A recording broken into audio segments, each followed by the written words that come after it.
अरे वो फदूली, तुम्हें सालों दोनों को गैर शर्म तो है नहीं। घर में मेहमान बैठे हैं आए हुए। हाय अल्लाह, घर में गैस गैस खत्म हो गया, लकड़ी लकड़ी खत्म हो गई। गई ना गई पर बना है ना, गैस आ गई लकड़ी आएंगी। लकड़ी बीनने में नहाऊं क्या मैं? मेहमान मेरे सामने कोई आए, अब आए होंगे, मैं तो आ गई थी यहाँ। फदूली तुझे दिखाई थोड़ी दे रहा होगा कि मेहमान बैठे थोड़ी है ना, फूट गई होंगी तेरी तो। और समीज पूरी दिख रही है साली फदूली।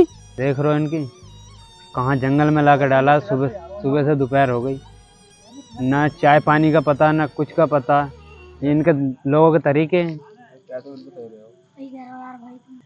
देख देख इंतजार, घर चले गए वो मेहमान, कब से बैठे पड़े थे वो। तू आज तू घर चल, अभी देख तेरा क्या करता हूँ मैं। भाड़ू तू क्या मुझे घर जाकर बतागा, मैं तुझे ले यहाँ ही बता दे रही हूँ।